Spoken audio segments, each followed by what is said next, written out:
Okay, it's been a while since we've done any videos, and I thought I'd go ahead and do one today. We are replacing heater elements on an 80-gallon tank. So I was assured this is a project that anybody can handle, so we're going to give it a try.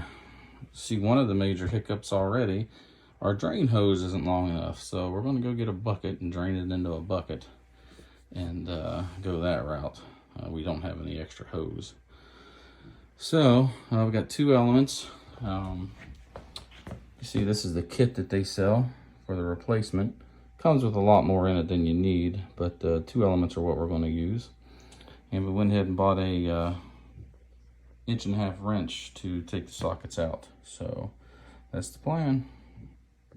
Okay, so the first thing you want to do is kill the power to the water heater, which we've already marked. And then we're going to go ahead and kill the power to the water pump so it's not calling for water as it goes. So shut that. We're going to come back over to the water heater and we're going to shut off the cold water we got right here. So shut that off. You can see that's the cold there, and that's the hot on that side. So there's the pressure relief valve. We're going to hit that too, just let some pressure off the tank, and we'll go ahead and try that now. Well, the next step is we're going to have to loosen the top element screws. So we get these knocked out here, and we've already verified our electrics off.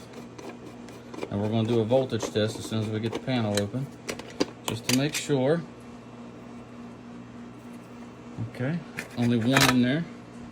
So you take that off, you look for charring, anything out of the ordinary. Looks okay to me. So we're going to take the plastic cover off next. That's this piece. So let's see here. Trying to record and do this with one hand. So let's use a screwdriver to pop that thing open. That's why we do this, so we can learn. All right, there's the cover. Now we'll get the voltage tester. All right, we're going to check the voltage. Lines coming in, nothing there. Nothing going on. Okay, let's make sure our tester's good. Yep, tester's good. So, all right, we're good.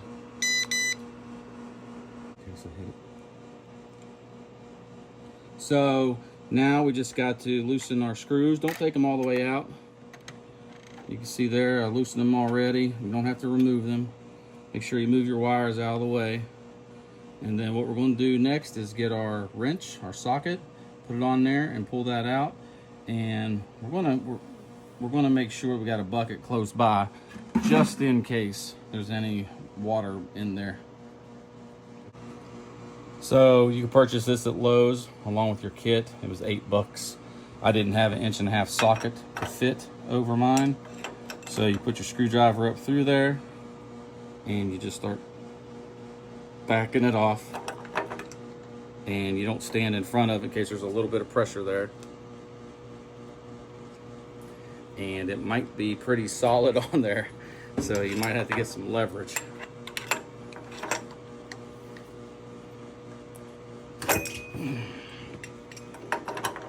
All right, took a little bit more than I thought, but get it to where you can hand turn it. And the hopes is that we've got enough water out of it that this unit just comes out and there's no water behind it.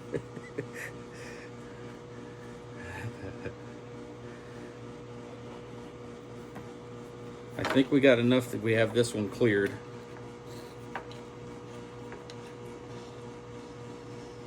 You can hear a little bit of pressure behind it. Let that bleed off.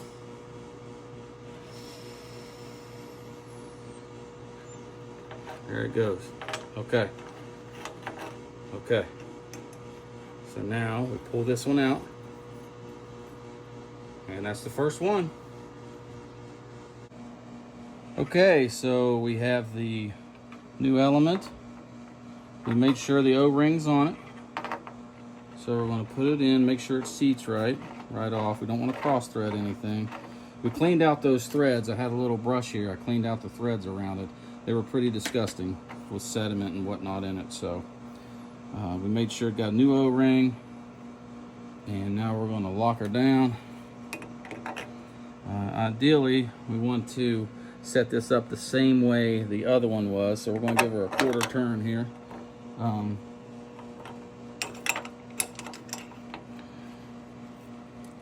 It was a little more loose than I thought, so we snug it up. And we'll see if we can get her a little more on there. There we go. That's it. And it should be set up just like the other one. Okay, we've got it all buttoned back up. Wires are back on this one, so we're going to head and get the cover for it and close it back up. Then we're going to move on to the bottom one. So that's up next. Okay, we're moving on to the bottom element. So same thing as before. We're going to remove the panel cover.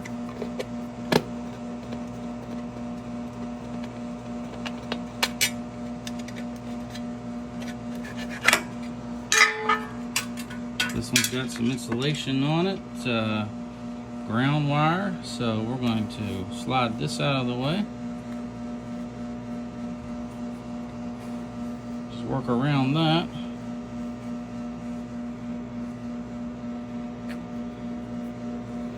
Some of that insulation. And then there's the cover, of course.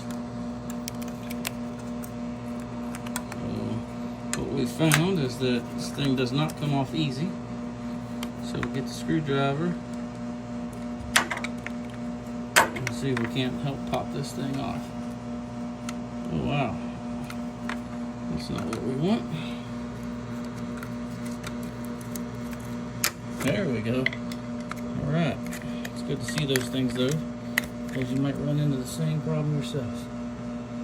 Okay, there's the thermostat cover.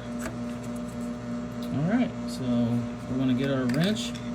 We're going to do our tester, make sure we test the voltage on those leads one more time, and then we'll get started.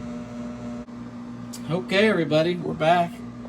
I've got the new element in, got the wires on. One thing I want to let you know is make sure you drain as much as you can out of that bottom valve. Now if you're like me, you kind of get fooled into thinking it was drained, but it was just blocked up. So when I popped this valve, I had a considerable amount of water, but luckily I had a bucket close by. But one thing my wife had was this lint brush remover she bought off Amazon for the dryer vents. But we went and used it, hooked it up to the shop vac. You can see it's got a hose with a little wire guide on it. And we were able to suck out everything else that was in the bottom of this that it wasn't going to drain, and there was a ton of sediment in the bottom of mine. So this thing's very useful. Get it on Amazon for, I don't know, under 20 bucks, 9 bucks, 10 bucks. So good thing to have, and like that little rubber piece slides right over the attachment for your shop vac. So yeah, very helpful. So we got it all drained, sediments out of it, got the new 2 elements back in, and getting ready to put the cover back on, and then we're going to fill it up. Important to remember, don't turn your electric back on until this tank's full. So we're gonna let it fill up, and once it's full, then we'll flip the electric back on it. And we don't want to burn up the elements we just put in. So you know, cross our fingers and hope we don't have any leaks. Well, there it is, all buttoned up. Water's back on. We just went upstairs and opened up the hot water valve, or the hot water on the sink I should say, and let all the air out of it for about 5 minutes, and then the water started coming. So that means the tank's getting full. So it's almost full, and we're going to turn on the electric, see if it heats up in a couple hours, we'll know. and should be good to go. So hope this helps anybody that was tearing into this. Good luck.